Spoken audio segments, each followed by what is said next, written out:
¿Recuerdan qué clase les ha dictado? Sí, la primera clase ha sido con el doctor Pichilingüe. Nos ha dictado úlcera péptica, gastritis, y ahora cáncer gástrico.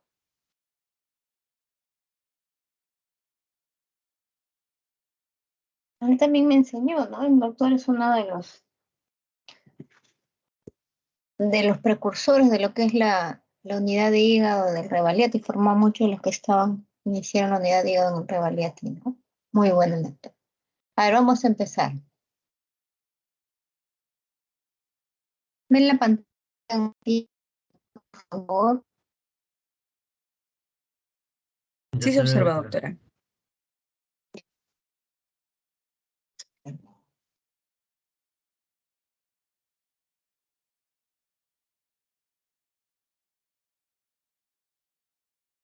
Vamos a empezar con abscesos hepáticos. Abscesos hepáticos hay múltiples, ¿no? De múltiples etiologías, los más frecuentes son el piógeno y el amebiano. Puede haber, cuando se bajan todas las defensas después de mucho tratamiento antibiótico, el micótico, ¿no? Puede haber virales, también puede haber virales, pero de menor presentación.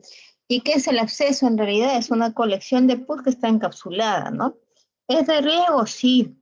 Muchos de los que son menores de 5 centímetros van a responder a tratamiento antibiótico, pero en la mayoría de los casos, los mayores de 5 centímetros, absceso diagnosticado, eso que tiene que ser drenado. Vamos a ver el drenaje, qué tipo de drenaje van a meritar los pacientes, ¿no? Miren que el más frecuente es es el absceso piógeno, a diferencia del absceso amebiano. El absceso amebiano se va a dar más en aquellos países en los cuales la higiene no sea tan prolija. Por ejemplo, uno de los países donde más hay absceso amebiano es India, ¿no? Y fíjense acá que hay factores de riesgo para absceso amebiano. Aquellos que incrementan el desarrollo de absceso amebiano, miren, todo lo que causa inmunosupresión. ¿Los pacientes inmunosuprimidos son diabéticos? Sí. ¿Son cirróticos? Sí. ¿Aquellos que tienen terapia oncológica? Sí. ¿Aquellos que usan IVP? Sí, ¿no? Altera la microbiota, altera la producción de lo que son sustancias que van a producir mucho, que tiene que ver con la inmunodefensa, ¿no? Produce inmunosupresión también. Pacientes más de 60 años también. Hay más relación con aquellos que son varones también. Entonces, todos estos pacientes están más propensos en algún momento de su vida a desarrollar absceso hepático. ¿Y cuáles son los factores que incrementan mortalidad? Miren lo que les estaba mencionando, ¿no? Absceso más de 5 centímetros, más de 5 centímetros va a producir ictericia. Si eso no se trata, a pesar del tratamiento no mejora, el paciente va a entrar en sepsis, va a entrar en disfunción multiorgánica, ¿no? Pues esto de acá es bastante importante. Nunca se olviden, por favor, absceso diagnosticado, absceso que tiene que ser tratado, ¿no?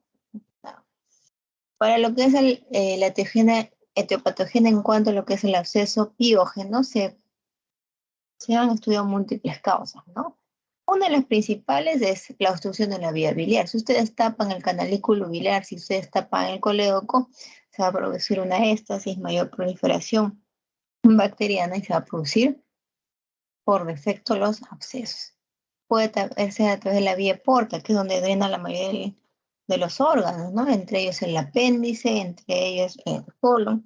Y es así que tanto aquellos pacientes que tienen apendicitis pueden hacer abscesos hepáticos, sí. Aquellos pacientes que tienen enfermedad diverticular de colon complicada, también. Aquellos pacientes que han sido operados, también, que haya habido algún tipo de manipulación intraabdominal. Aquellos que tienen una bacteriemia que asciende por la arteria hepática, también. Son varias las causas.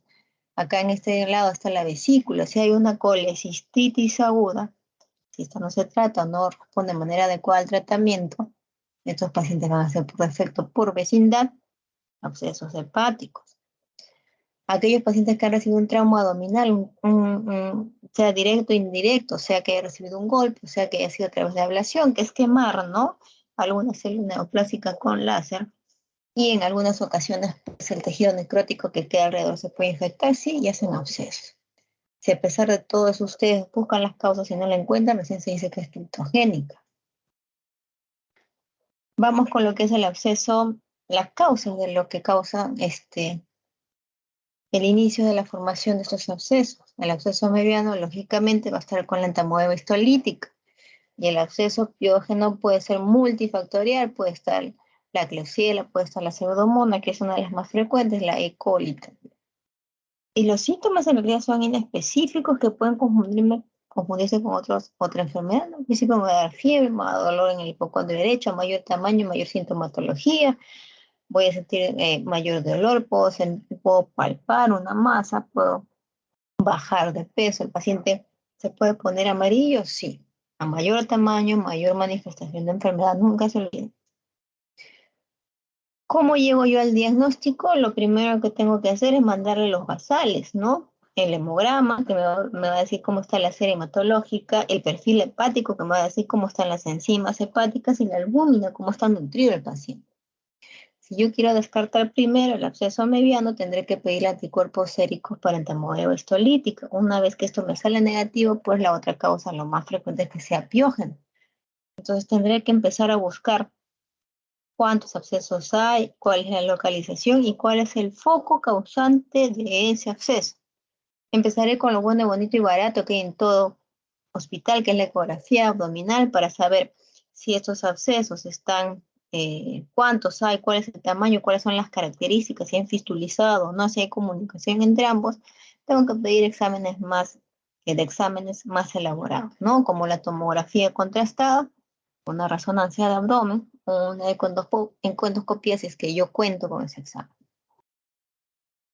El tratamiento, lo primero que ustedes, que una vez diagnosticado el absceso, tienen que ir al tratamiento médico. Eso es lo primero, es decir, antibióticos o lo que pueda aplicarse dependiendo de la gente, ¿no? En este caso, lo bueno, bonito y barato que tiene todo seguro es el metronidazol, altas dosis por 10 días, o en todo caso tinidazol, que no lo tenemos por la parte lo que es el mismo, no hay, ¿no? Pero es una opción de tratamiento.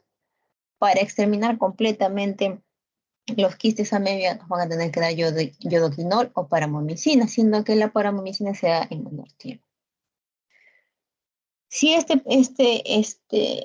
absceso tiene menos de 4 centímetros, menos de 5 centímetros, de repente ustedes les pueden dar un chance de darle tratamiento médico y un drenaje percutáneo a través de radiología intervencionista. Si a pesar de eso el paciente no mejora y ven que ha crecido en tamaño, pasa a los 5 o 6 centímetros, este paciente tiene que ir a drenaje quirúrgico. El riesgo de que se rompa, que haga sepsis, y si, por ejemplo, estos abscesos están cerca, algún tipo de cavidad, sea corazón, sea pulmón, entonces el riesgo es mayor, ¿no?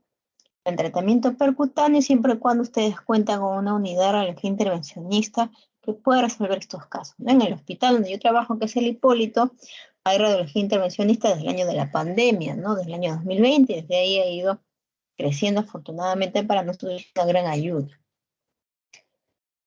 En el caso del absceso piógeno, el tratamiento médico va a ser distinto, los antibióticos van a ser distintos, cefalosporina de tercera generación como ceftriaxona, le pueden dar clinda, si no tienen clinda les pueden dar metronidazol, le pueden dar penicilina de amplio espectro asociado con aminoglicósidos, y miren la duración cuánto es, el tratamiento es de 4 a 6 semanas.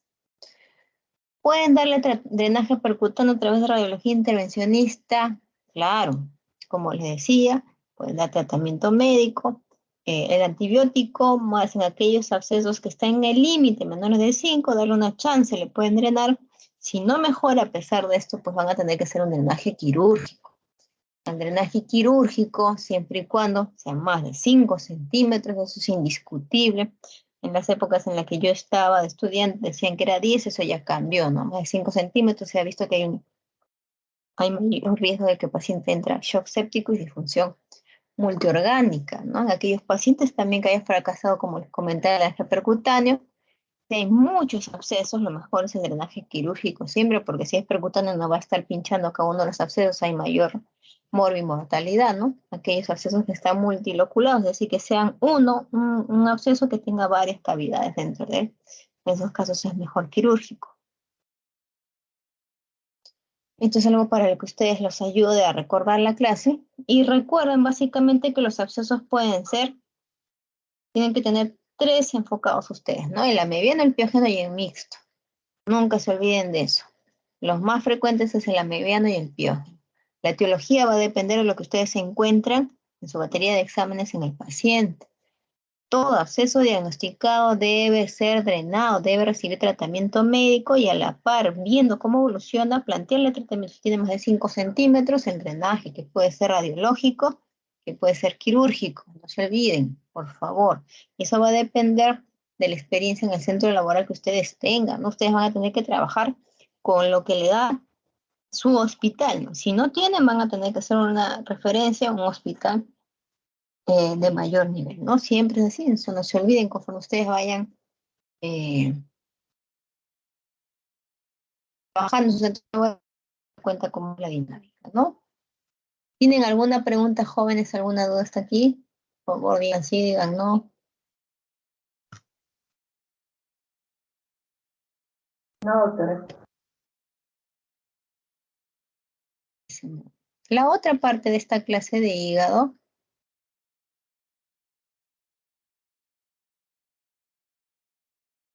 es quistidatidia, que es siempre la relato con un paciente que yo tuve y de acuerdo a ustedes mismos se van a dar cuenta. Aquí ese paciente es del libro, no es un joven de 21 años que vivía frente al Camal del Agustino, que está por uno de los cementerios, el cementerio del Ángel, creo. Y este niño trabajaba ahí, en el cementerio del Ángel. A este joven le gustaba mucho los perros. No tenía malos hábitos, mala condición económica, malos hábitos higiénicos. Dormía, los besaba a sus perros, quería mucho sus perros. Y le daba de alimentar, de alimento, las vísceras que le daban en el camán, ¿no? Este joven un día empezó a sentir dolor en el hipocondrio derecho, va al consultorio de medicina interna del Hospital 2 de Mayo, le hacen los exámenes, piensan que es vesícula, le mandan ecografía, encuentran que tenía 2 abscesos, ¿no? Uno de 5 y otro de 7 centímetros. El paciente cumplió con criterios para tratamiento quirúrgico, lo mandan a cirugía, el paciente es hospitalizado y esperando su turno, el paciente empieza a presentar ictericia, fiebre, dolor abdominal exacerbado. Lo examinan, piensan que hay un proceso infeccioso de otro tipo, le mandan una resonancia de abdomen más una colegiorresonancia y se dan con la sorpresa de que hay barro biliar dentro de la vía biliar en el colédoco y el paciente era tributario de CEPRE, ¿no? Que es una endoscopia especial. Como no había en ese tiempo CEPRE en su hospital, lo mandan para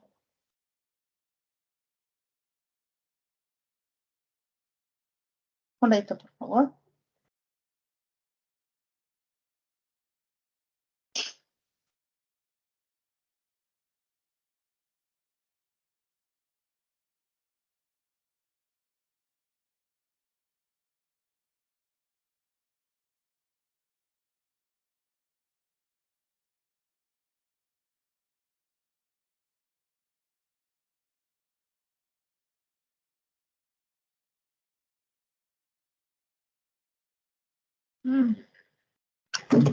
Y lo mandan al hospital, al Hipólito, lo recibo yo acude con su residente, los recibo por consultorio, evalúo las placas y el paciente era tributario de CEPRE.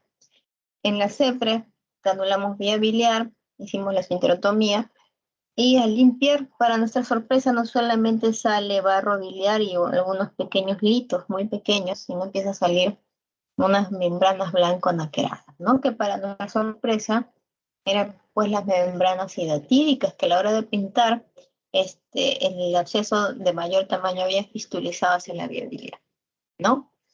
A este paciente se le dejó un stent y se le envió nuevamente al hospital del 2 de mayo con la prioridad de que debería ser operado lo más pronto posible para evitar que nuevamente pues haga cuadros de ictericia y colegitis. El paciente regresa al hospital 2 de mayo esperando a sus donantes. El paciente nuevamente empieza a presentar, ya no hizo fiebre, hizo ictericia, no hizo dolor. Nuevamente lo remiten para el hospital, se le hace una segunda CEPRE y se le retira el stent y pues se ve que está obstruido por estas membranas hidatídicas, ¿no?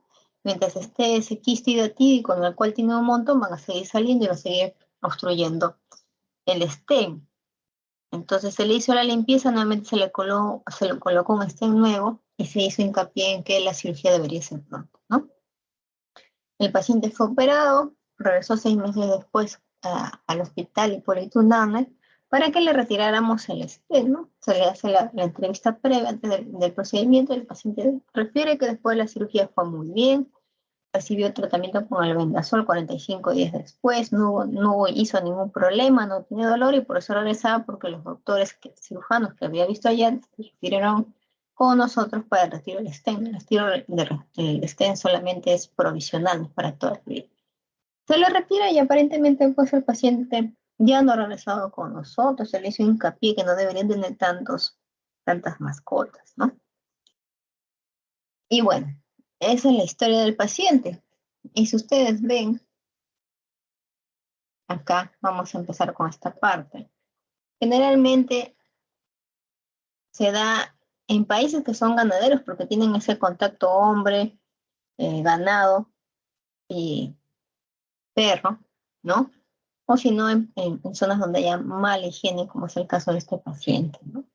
¿Cuáles son los países ganaderos? Argentina, Uruguay, Perú, Brasil. No hay una predisposición en cuanto a edad, pueden ser de muy chiquititos, muy niños, hasta muy ancianos. La relación hombre y mujer es indistinta. Y acá está lo que hemos visto con este paciente que les he comentado, ¿no? Su perro comía vísceras, ¿no? Que tenían las formas larvarias, era el perro era el hospedador definitivo que cursaba con los huevos viables, este paciente lo abrazaba, lo besaba, no tenía contacto cercano con estos animales y finalmente pues infectó. Este paciente, como yo les decía, pues es del libro. ¿Qué factores influyen? Contacto humano, perro, ganado, en los malos hábitos higiénicos, factores climáticos. Estos quistes pueden sobrevivir tanto en climas adversos o muy fríos o muy calientes, ¿no? La falta de educación y la pobreza pues, que tenía el paciente, en realidad este paciente es del libro. La clínica, el paciente pues al principio no tendría ningún síntoma hasta que empezó a sentir dolor en el hipocondrio derecho, estando hospitalizando empieza a presentar ictericia, empieza a presentar fiebre, ¿no? Son signos bastante inespecíficos que nos pueden confundir con cualquier otro tipo de enfermedad que en realidad nos van a ayudar mucho los exámenes auxiliares.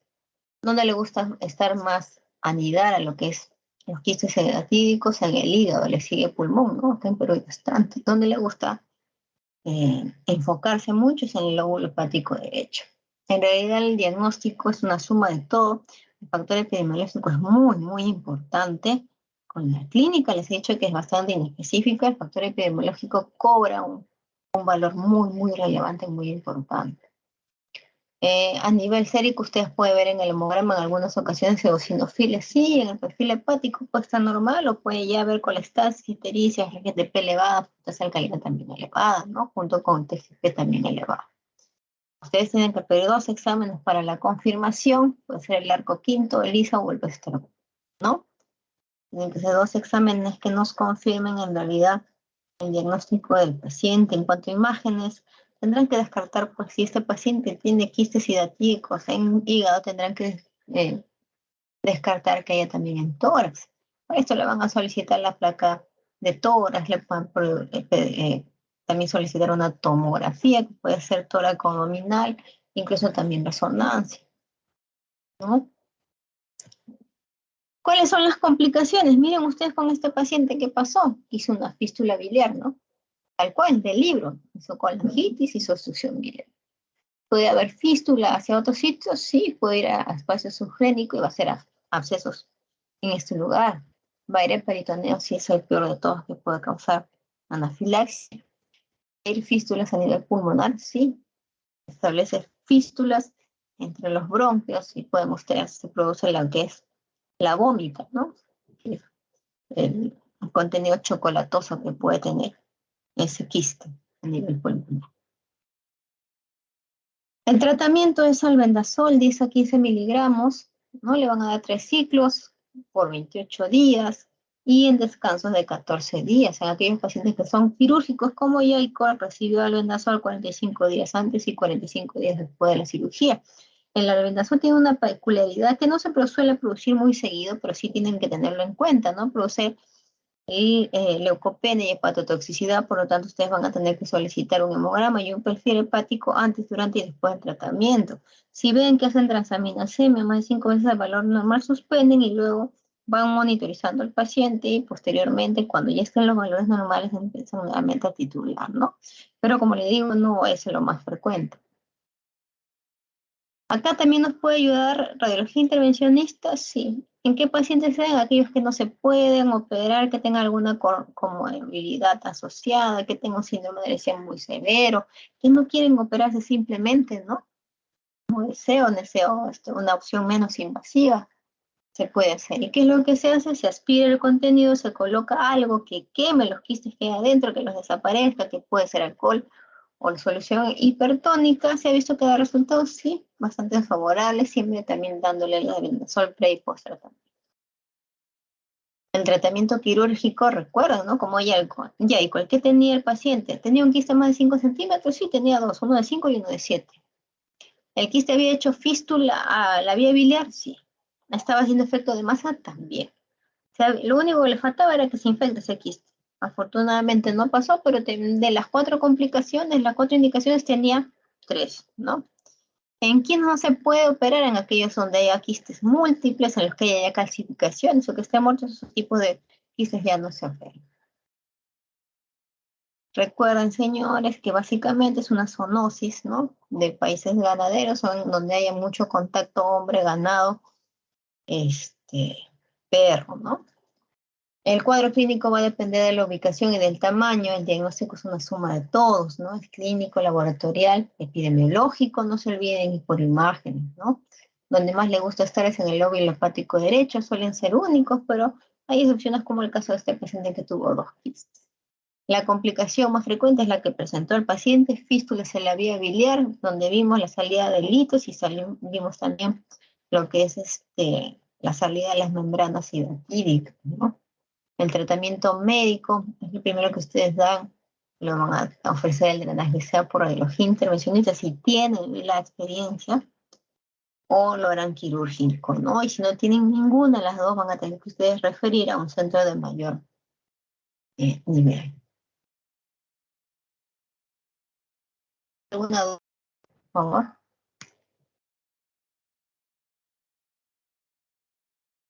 No hay dudas. Pasamos a las siguientes clases. Doctora, No es... Diga.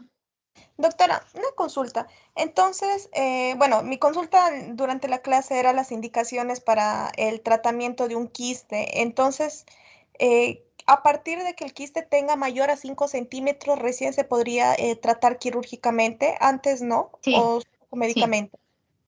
sí. Más de 5 centímetros de aplicación. Es quirúrgico. Y si provocas, por ejemplo, si una persona tiene un quiste menor a 5 centímetros sin sintomatología, ¿se le recomienda también hay un tratamiento Solamente médico? albendazol. Solamente albendazol y usted va monitorizando a través de imágenes.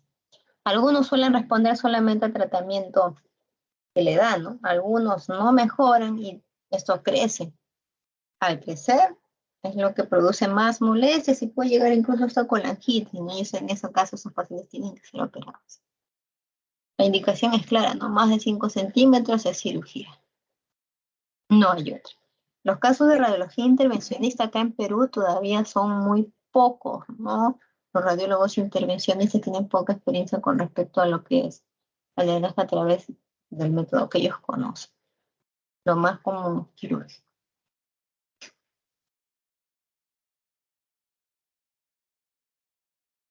¿Alguna otra pregunta, jóvenes?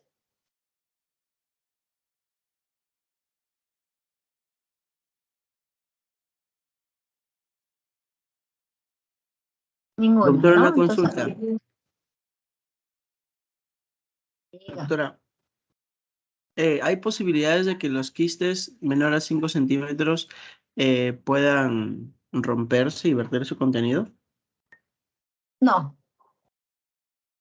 no. Lo más probable es que finalmente lleguen a calcificarse, se resuelvan.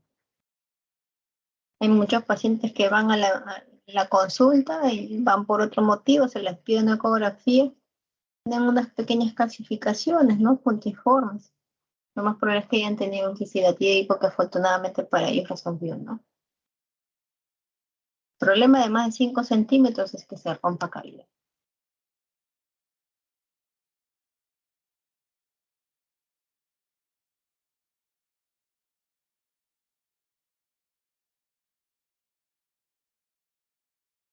¿Alguna otra pregunta, señores? Bueno, entonces pasamos a pancreatitis aguda. Es una clase muy importante, es una de las enfermedades más prevalentes que ustedes van a ver en la emergencia, como médicos internistas, como médicos generales, como emergenciólogos, ¿no? Es una patología bastante frecuente que suele también en algunos casos asociarse con coledocolitiasis y la pregunta ahí viene, ¿no? ¿Realizo o no realizo CEPRE? Que es una endoscopía especial, ¿no?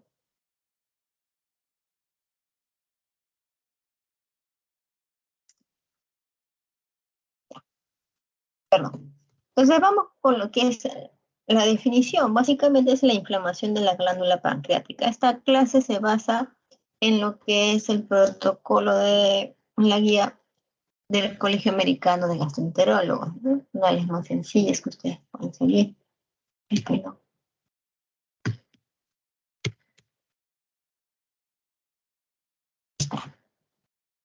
¿Qué es lo que quiero con esta clase? Primero que ustedes tengan que establecer, una vez que dicen que es pancreatitis, ya es leve, moderadamente severa o severa. ¿Por qué? Porque tengo que ver cuál va a ser el destino. Va a continuar en emergencia, va a ir a UCI, va a ir a comunes, ¿no? ¿Cómo debe ser mi tratamiento?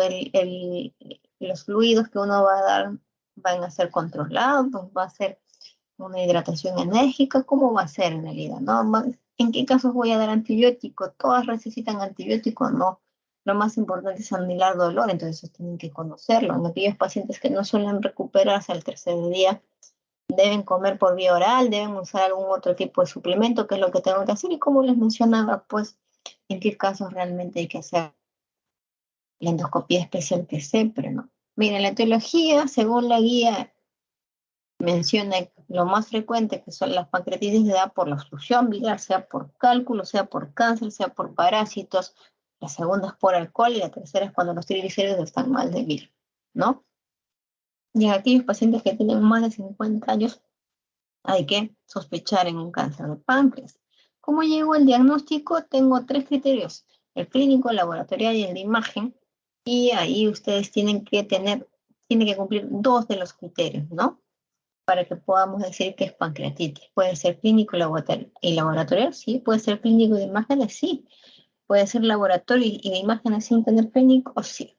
¿Qué me dice el clínico? Que tiene que tener un dolor característico, que puede darse en el hipocondrio derecho, que puede irradiarse espalda, ¿no? En el laboratorio tenemos que tener amilasa y olipasa más de 3 el valor normal, y en las imágenes vamos a tener que ver dilatación de la vía biliar que puede estar obstruida, se sospecha que tenemos que confirmarlo a través de una endoscopía, una resonancia magnética o una tomografía. Eso es claro.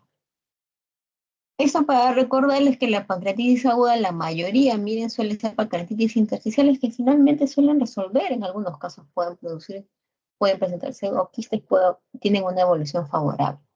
El problema es cuando está un pequeño porcentaje en pancreatitis necrotizante y puede presentar ya una necrosis estéril, y en algunos casos, con mala evolución, puede ser una necrosis infectada, puede llegar a fallecer. Eso es importante. Como les mencionaba, para mí, una vez que yo llego a decir pancreatitis, ya tengo que saber a dónde va a ir mi paciente, qué severidad tiene. ¿Va a ir a comunes, va a ir a intermedios o va a ir a UCI? Pues nosotros establecemos que hay 3 grados de severidad, ¿no? Pancreatitis aguda leve, moderadamente severa, ¿cierto? ¿En base a qué? Al fallo orgánico y la presentación de complicaciones locales. Entonces, el fallo orgánico se divide en dos. ¿Es transitorio menos de 48 horas o es permanente más de 48 horas? En la pancreatitis aguda leve, voy a decir que no hay fallo orgánico y no hay ningún tipo de complicación local. La severa, que es para más sencillo para que ustedes puedan recordar, fallo orgánico persistente. Y la moderadamente severa es cuando ya hay un fallo orgánico transitorio que puede o no acompañarse con complicaciones. Hay algunos signos que a mí me ayudan al paciente a decir que puede evolucionar a una pancreatitis aguda severa, sí. Por ejemplo, el IMC más de 30, que ahora la mayoría de los de peruanos somos obesos, ¿no? Y bueno, yo no, yo soy delgada, pero son obesos, ¿no? Para la sorpresa de cuando me toca consulta, de todos los pacientes que veo, uno o dos no serán obesos, el resto son obesos, ¿no? Y eso es bastante alarmante. Mira, estos pacientes, si llegan a cursar con una pancreatitis, puede evolucionar a una pancreatitis severa. Recuerden que la obesidad es un estado inflamatorio constante, ¿no? En aquellos que hacen hemoconcentración, el hematocrito más de 44, le tomo una placa, veo derrame pleural, tiene más de 55 años, ¿sí? Puede ir a una mayor severidad, sí. Son pequeños datos que a nosotros nos pueden ayudar a saber que hay signos de alarma. Ahora, para esto yo puedo establecerlo a través de varias escalas, a través del Marshall, a través del Apache, a través del VISA, ¿no? Miren acá el Marshall contempla todo lo que es el aparato respiratorio, renal y el cardiovascular. A cada uno le da un puntaje y de acuerdo a eso va a establecer si tiene 0, si es un Marshall 0 o 1, dirá pues que es una pancreatitis aguda leve. Si es un Marshall 3, será una pancreatitis aguda moderadamente severa, y si es 4, ya dirá que es completamente severa, y eso es importante, ¿no? Si es severa, irá a UCI. Si es moderadamente severa, irá a UCI. Y si es leve, irá a hospitalización de comunes, ¿no? Requiere un monitoreo muy exhaustivo.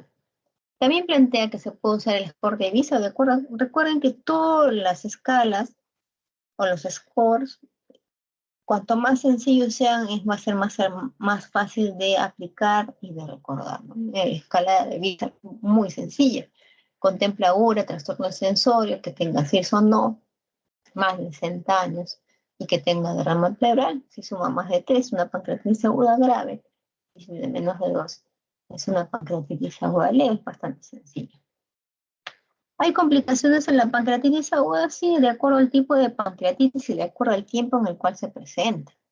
No siempre toma el límite de 4 semanas, más de 4 semanas, este tipo de colección ya está maduro, está completamente organizado.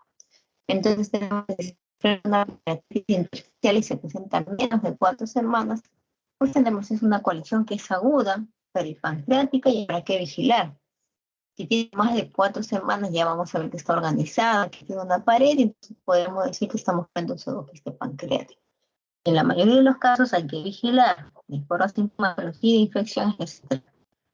¿No? Aquellos pacientes que tienen una pancreatitis necrotizante, básicamente lo mismo, si hay una colección de las 4 semanas hay que observar. Entonces el páncreas está completamente hipointenso, no se ve más oscuro. Yo puedo presumir que hay una colección y tendré que para ver si después la 4ª semana se produce una colección organizada que me hace sospechar. Miren, veo una pared, veo acá una colección muy intensa, pero también veo aire y eso me hace sospechar que hay una infección y por lo tanto sí tendré que tratar a la paciente. Esto ya lo mencionamos anteriormente en una pancreatitis aguda leve, ¿no? La mortalidad es recontra baja, menos del 1%, pero según se va complicando, miren, si se hace una necrosis estéril, la posibilidad de la mortalidad va hasta el 13%, y una necrosis infectada, miren, llega hasta el 35%, entonces hay que estar muy atentos con estos pacientes. Cuando digo yo que hay una necrosis infectada, básicamente tengo que yo, primero, ¿no? Puedo realizar una punción aspiración con aguja fina, hago la tinción Gram, si me sale positivo, está infectado, tendré que dar antibiótico. Si veo una tomografía en la cual veo más del 30% de aire, también diré que hay una necrosis pancreática infectada. Si no puedo obtener ninguna de las dos anteriores que he mencionado, se pasa con sospecha clínica, ¿no? Empiezo a buscar focos de probable infección. Le saco un urocultivo, le saco un estudio de esputo, le saco hemocultivos, veo que no hay ningún tipo de infección en la dermis y todo me sale negativo y el paciente tiene pancreatitis y va con evoluciones favorables, picos febriles, pues diré pues que tiene una necrosis pancreática infectada si no puedo contar con los dos anteriores. Solamente en estos casos es que se da antibiótico. ¿Qué antibiótico le gusta al páncreas? Los carbapenén, imipenem, miropenem, los nitroimidazoles como el metronidazol o las quinolonas de segunda generación como el ciprofloxacino. No se da profilaxis antibiótica que antes se daba en años anteriores al 2012, ahora ya no. Solamente cuando ustedes tengan la certeza de que hay una necrosis pancreática infectada, por favor, eso sí, hay que recordarlo. Cuando ya tengo todo establecido, muy bien, ¿cómo voy a manejar a mi paciente? Y el pilar del tratamiento se basa en hidratación endovenosa controlada, anular el dolor, manejo del dolor y la nutrición, ¿no? Antes se hablaba de dar fluidoterapia enérgica, ¿no? Sea con cristaloides o con lactato de Ringer. ¿Y en qué se basa ahora? Se decía muchas veces que en estos pacientes al darle una fluidoterapia enérgica muchas veces producía sobrecarga hídrica, edema pulmonar, y se había visto que más de 4 litros, pues en realidad no riesgo-beneficio, no había nada positivo para el paciente. Entonces lo que se planteó es dar una fluidoterapia controlada de acuerdo a los signos y síntomas del paciente. Es decir, si yo tengo un paciente que está taquicárdico con frecuencia cardíaca más de 120, una PAN que está disminuida, menos de 60, que no orina, que tiene la hemoconcentración, que la creatina está menos de 2, yo diré que mi paciente todavía necesita que yo lo monitorice, que yo lo hidrate, hasta que estos parámetros mejoren. Baja la frecuencia cardíaca, la presión arterial está dentro de lo normal, la creatinina está, ya está dentro de los límites normales, está orinando el paciente, entonces yo puedo ya regresar a dar los líquidos con menor agresividad. ¿Y qué es lo que se plantea? Es que se dé un 5 a 10 mililitros por kilogramo de hora al inicio, ¿no? Y lo voy monitorizando a mi paciente cada 6 horas. No es que yo le doy el tratamiento y lo evalúo al día siguiente, ¿no? Cada 6 horas voy monitorizando por un lapso de hasta 48 horas, ¿no? ¿Tengo que anular el dolor? Claro. Se postula que debe estar tan igual como en otras patologías, es decir, que yo voy a empezar con analgésicos que no sean opioides. Puedo dar paracetamol, ahora ya hay endovenoso, puedo dar metamizol y puedo dar cualquier otro tipo de AINE, ¿no? Asociado.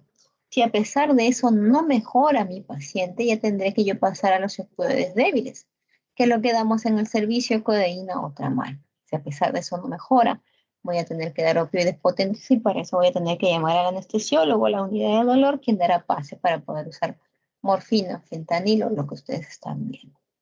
Hay muchos estudios que dicen que los inhibidores de COX-2, específicamente el Celecoxib, ayuda mucho en lo que es la pancreatitis, evitando las que evolucionan más severas y que que haya complicaciones inmediatas como las colecciones. ¿No? Esto me va a ayudar a que ya la cantidad de opioides las reduzca. Sin embargo, a pesar de todo lo que estamos escuchando, todavía falta muchos más estudios para llegar a protocolizarlo, ¿no? Mi paciente debe nutrirse en aquellos pacientes que ya no tengan pancreatitis, deben nutrirse rápidamente en aquellos pacientes que son una pancreatitis aguda leve, a los cuales dura 3 o 5 días, y deben iniciar la vía oral, ¿no? Si el paciente no tiene dolor, tiene hambre, no tiene náuseas, no tiene vómitos, inician la vía oral con restricción de grasas, nada más. Si el paciente está con una pancreatitis aguda moderadamente severa o severa, ustedes ven que no mejora después de 5 días, ese paciente no puede quedarse sin alimentarse. ¿Por qué? Porque si no va a haber translocación bacteriana y va a favorecer la aparición de infecciones. Entonces lo que ustedes plantean es la colocación de una sonda nasoyoideal que vaya desde el orificio nasal hasta el yeyuno, pasea a la parte de la segunda porción duodenal para evitar pues que se active el páncreas y sigue en una anoxia constante, ¿no? ¿Y cuándo retirar la sonda? Cuando el paciente ya no tenga dolor, cuando no tenga náuseas, cuando no tenga vómito, y lo más importante, cuando tenga apetito. Si el paciente que ha estado por pancreatitis, usted le pregunta, señor, ¿quiere comer? No. Quiere decir que está con pancreatitis. El que ya le pasó la pancreatitis es el que ustedes le preguntan, lo examinan, tiene ríos, comer, ese paciente está con pancreatitis. Ustedes pueden iniciar la vía oral de manera más tranquila. Pero hay algunos pacientes que junto con pancreatitis también pueden hacer colangitis, y estos pacientes sí se debe hacer. Recuerden que la colangitis es como si fuera un absceso en la vía biliar, ¿no? Es pus en la vía biliar. Entonces, como les mencionaba, todo acceso diagnosticado, toda colección diagnosticada debe ser drenada. Entonces, en aquellos pacientes que tienen pancreatitis y colangitis, debe realizarse la CEPRE dentro de las primeras 24 horas de ingreso al hospital. Si no tiene colangitis y yo llevo a evidenciar a través de una resonancia, una endoscopía, que sí hay litos, ¿ok? Parásitos, puedo yo realizar la CEPRE dentro de las 72 horas después que remite el cuadro de pancreatitis, ¿no? Esperamos que pase el cuadro agudo de pancreatitis y luego resolvemos porque el paciente no está en colangitis. Y lógicamente, si el paciente está con pancreatitis, no solución biliar, pues no se va a hacer CEPRE, ¿no? La única diferencia entre estos pacientes que hacen colangitis, sí, la intervención tiene que ser rápida. En aquellos pacientes que no tienen colangitis, pero que sí están obstruidos, pueden esperar que pase el cuadro de pancreatitis y tranquilamente luego realizar lo que es la CEPRE, ¿no? El tratamiento de las colecciones, señores, puede ser a través del drenaje, a través de 3 métodos, endoscópico, percutáneo y quirúrgico. Ya se les mencionó que va a depender de la del hospital, de la logística que ustedes tienen, porque para uno de estos drenajes se necesita implementos especiales, no siempre a veces se malogra el endoscopio, no se puede hacer endoscópico. No hay stent, no se puede hacer endoscópico, no hay stent a través de radiología intervenciones, tampoco se podrá hacer, y finalmente, si cuentas solamente con el quirúrgico, tendrás que contar con esa opción. Entonces, si ustedes recuerdan las diapositivas anteriores, vemos que antes de las 4 semanas se pueden hacer colecciones necróticas agudas estériles, y ahí ustedes solamente tendrán que observar cómo va el paciente. Si tiene una colección aguda necrótica infectada, ya ustedes que ven que hay necrosis está infectada, tienen que dar tratamiento antibiótico y el drenaje con el que ustedes cuenten, ¿no? Endoscópico, radiológico. Si tiene una necrosis pancreática encapsulada, pero que no tiene síntomas, observarán y va monitorizando lógicamente, pues, con tumores. Si tiene una necrosis encapsulada sintomática, lo único que ustedes van a hacer es el tratamiento de drenaje. Si tiene una necrosis pancreática encapsulada, pero que está infectada, antibiótico y drenaje, ¿no? Acá lo certero que tienen que aprender es que si el paciente tiene una colección pero no tiene síntomas de infección, monitoriza. Pero si hay infección y tiene síntomas positivos, como que no lo deja comer, como que se pone histérico, ¿qué pasa después de la pancreatitis? ¿Cuál es una de las mayores causas de la pancreatitis? Pues uno de los cálculos de la vesícula salga, ¿no? Y se localiza en el colegio. Pues aquellos pacientes que tienen una pancreatitis aguda leve, después de que haya pasado el cuadro en la misma hospitalización, lo mandarán a cirugía para que le saquen la vesícula. En aquellos pacientes que tienen pancreatitis aguda moderadamente severa o severa, tendrán que esperar 4 semanas después de la para que todos esos cambios que internamente se reorganicen y sea mucho más sencillo para el cirujano llegar a debridar la vesícula y poder sacarla, ¿no? Recuerden, chicos, que la pancreatitis es una de las enfermedades más prevalentes que van a ver. El diagnóstico bastan 2 criterios de los 3 que ya les he mencionado. No se olviden sacar la severidad, es lo más importante para saber qué tratamiento y el lugar de destino que van a establecer. Entonces, la hidratación controlada, anular el dolor y nutrir al paciente. El tratamiento de las colecciones va a depender, como le dije, de los síntomas y la presencia de infección o no. La CEPRE solamente está indicada cuando hay pancreatitis aguda más colangitis. Tiene que ser pronta, dentro de las 24 horas del ingreso. Si tiene pancreatitis más obstrucción biliar, pero no tiene colangitis, esa CEPRE puede esperar hasta 72 horas y remita pancreatitis para que haya menor morbilidad en el paciente, ¿no? ¿Alguna pregunta, jóvenes?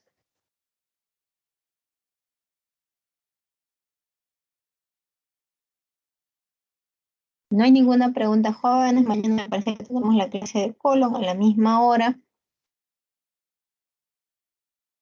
Entonces ya la estaría